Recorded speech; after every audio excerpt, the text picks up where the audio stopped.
ఇప్పుడు నాకు వచ్చిన మెడికల్ రిపోర్ట్ డాక్టర్ ఇచ్చింది. ఇప్పుడు నేను చెప్పిన ఈ మెయింటెనెన్స్ ఈ వర్క్స్ అన్ని కూడా మున్సిపల్ వాళ్ళు ఇచ్చింది. వాళ్ళ ఆఫీసర్లు అక్కడే ఉండి కరెంట్ వాళ్ళు ఆ మున్సిపల్ వాళ్ళు ఇచ్చిన రిపోర్ట్ ఇది. అంటే ఇంత క్లియర్ కట్ గా ఉన్నా కానీ కేజీహెచ్ లో సౌకర్యాలు లేవు, లేకపోతే ప్రభుత్వ ఆసుపత్రులను పట్టించుకోవట్లేదు. నువ్వు పట్టించుకున్నావా? నీకు అసలు తెలుసా? మీ నాన్న డాక్టర్ అయ్యుండి నీకు అసలు వైద్య వృత్తి మీద నీకు నమ్మకమే లేదు. మీ నాన్న డాక్టర్ అయినా సరే నువ్వు ఏ రోజునైనా ఆసుపత్రులను పట్టించుకున్నావా? జగన్మోహన్ రెడ్డి నువ్వు చెబుతున్నావు మా నాన్న తెచ్చాడు మీ నాన్న తెచ్చిన ఆరోగ్యశ్రీకి నువ్వు బాకీలు ఎంత పెట్టిపోయావు? ఆ బాకీల్ని ఎవరు తీర్చారు? 3,000 కోట్ల రూపాయల బాకీలు పెట్టిపోయావు నువ్వు ఆరోగ్యశ్రీకి. నువ్వు వచ్చి ఈ రోజున మొత్తం ప్రభుత్వంలో మొత్తం విద్య అంతా ఇదైపోతున్నది.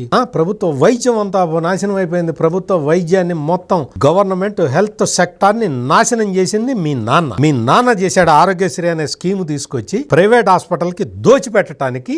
గవర్నమెంట్ హెల్త్ మెడికల్ ఇన్ఫ్రాస్ట్రక్చర్ ని సర్వనాశనం చేసింది మీ నాన్న. ఏమన్నా ఇచ్చావు? ప్రైమరీ హెల్త్ సెంటర్ లో పారాసిటమాల్ టాబ్లెట్లు కూడా ఇవ్వలేదు నువ్వు. అటువంటి పరిస్థితుల్లో నువ్వు 5 సంవత్సరాల పాటు పరిపాలన చేసిన ఈ జగన్మోహన్ రెడ్డి డైరెక్ట్ గా తప్పుడు ప్రచారం చేస్తూ ఉన్నాడు.